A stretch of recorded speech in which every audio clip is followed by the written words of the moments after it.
በካንሰር ሲታመም እግሬን ስለታመምኩ እግርህ ከጉልበት በታች ይቆረጥ ተባለ። እግሬማ አይቆረጥም ብዬ ከእግዚአብሔር ጋር መነጋገር ጀመርኩ። እንዲህ ብዬ እግዚአብሔርን ጠየቅኩት፣ እግሬን የምትፈውስ ከሆነ በእነዚህ እግሮቼ ቆሜ አንተን አገለግላለሁ አልኩት።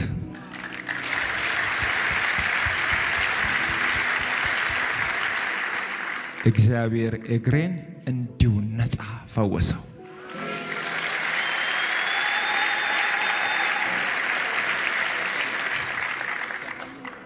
የሚታይ ከሆነ ይታያል። እዚህ ጋር የጠባስ ይሄኛው ቦታ ነው በካንሰር የታመምኩበትና ይሄኛው አሁን በስጋ ተሸፍኖ ደህና ነኝ። በዚህ እግር ዘላለሁ፣ እንቀሳቀሳለሁ፣ ይሰራለሁ። ይሄኛው እግር ነበር ጠላት ይቆረጥ ያለው። እግዚአብሔር ግን አይቻልም ብሎ ከለከለው።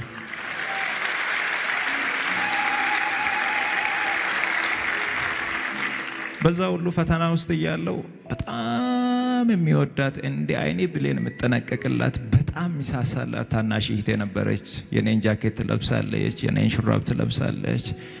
በቃ እኔ የሚያደርገውን ነገር ነው የምትለብሰው። በጣም ነው መወዳት፣ በጣም ነው በቃ ጥሩ ቦታ የሚሰጣት። እሷን በጣም ትወደኛለች። ቤተሰቤ በጣም በቃ ሁሉም ነው የምንወዳትና አንድ ቀን የሆነች የሻይ ቡና ብር ማዘር ሰታኝ፣ ያችን ሻይ ቡና ብር ይዤ የሆነ ሆቴል ላይ ቁጭ አልኩና ደወለች እኔ ጋር።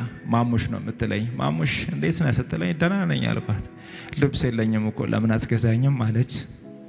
ገንዘብ የለማ ልብስ ለመግዛትና ሆቴል ላይ ቁጭ ብያለሁ። ማዘር 100 ብር ሰታኝ ነበር፣ በደንብ አስታውሳለሁ ጊዜውንና ልብስ ግዛልኝ ስትለኝ የሆነ ልብስ የሚሰሩ ነጋዴ ጓደኞች ስለነበሩ ከነሱ በዱቤ ለመቀበል እሷን ላለማሳዘን ስል ምንም ችግር የለም እኔ የኔ እናት እዛ መሳላ ነኝ ብዬ ቀጠርኳት።